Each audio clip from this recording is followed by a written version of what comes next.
আমাদের গাছের আনারস, আর আনারসটা দেখুন বন্ধুরা পেকে কিন্তু একদম হলুদ হয়েছে। আর এই আনারসের একটা কিন্তু গল্পও আছে, আপনাদেরকে বলবো, খুব সুন্দর দেখুন। আর এই আনারসটা দিয়ে কিন্তু আজকে আপনাদেরকে দেখাবো আনারস মাখা করে। নমস্কার বন্ধুরা, রূপার রান্নাঘর উইথ ভিলেজ ফুডের তরফে আপনাদের সকলকে রইল অনেক অনেক স্বাগত।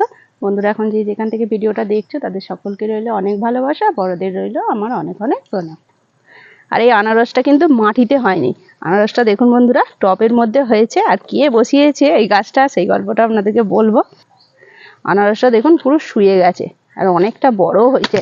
আর এই প্রথম মনে হয় একদম গাছে এত হলুদ হয়ে আমাদের আনারস পেকেছে। এর আগে অনেক আনারস হয়েছে কিন্তু এইভাবে পুরোপুরি পাকেনি। কিন্তু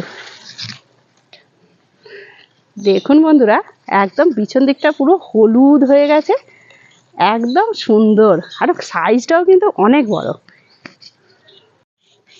আনারসটাকে আমি কেটে নিচ্ছি, আর আধখানা কিন্তু আমি এখানে মাখা করব, আর আধখানা আমি রেখে দিয়েছি।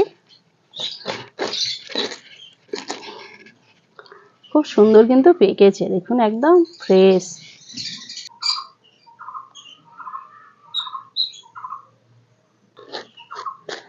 আপনাদেরকে বললাম যে গাছটা কিভাবে হয়েছে। ওখানে প্রথমে এই আনারসটা যে কিনে এনেছিল বাজার থেকে, এর যে গাছটা যে থাকে মাথাটা, সেইটা কি করেছিল ফেলে দিচ্ছিল। আমার মেয়ে তাকে নিয়ে একটা গ্লাসের মতো ছোট্ট একটা জায়গার মধ্যে বসিয়ে দিয়েছিল।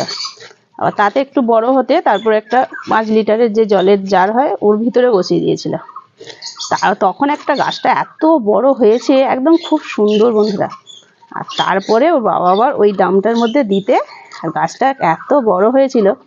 আর আমাদের আনারস গাছে হয় কিন্তু বাইরে হয়, যার জন্য সবাই পেরে নিয়ে চলে যায় বেশিরভাগ, আর কাঁচা কাঁচাই কাটা হয়ে যায়। আর এবারে আমি বলছি এটা আড়াল করে রাখা ছিল যে পাকলে তবে কাটবো। আর খুব সুন্দর কিন্তু পেকে হয়েছে।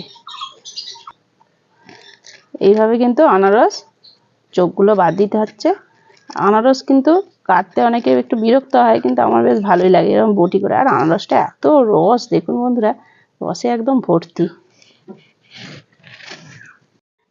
খুব সুন্দর করে কিন্তু একদম পিস পিস করে কেটে নিয়েছি ছোট্ট ছোট্ট করে। দিয়ে দিচ্ছি বিট লবণ, আর একটু অল্প চিনি দিচ্ছি। আনারসটা এমনি মিষ্টি, তাও একটু চিনি দিলে কিন্তু এটা মজলে আরও সুন্দর খেতে লাগবে। দেখুন খুব সুন্দরভাবে মাখিয়ে দিচ্ছি, এটা আর কিচ্ছু দেওয়ার প্রয়োজন নেই। আর আনারসটা তা প্রচণ্ড রস। এইভাবে আধা ঘন্টার জন্য ফ্রিজে রেখে দেবেন, তাহলে একদম মজে যাবে। আর একটু ঠান্ডা ঠান্ডাও বেশ ভালো লাগবে। আপনারা এইভাবে খান, খুবই ভালো লাগবে।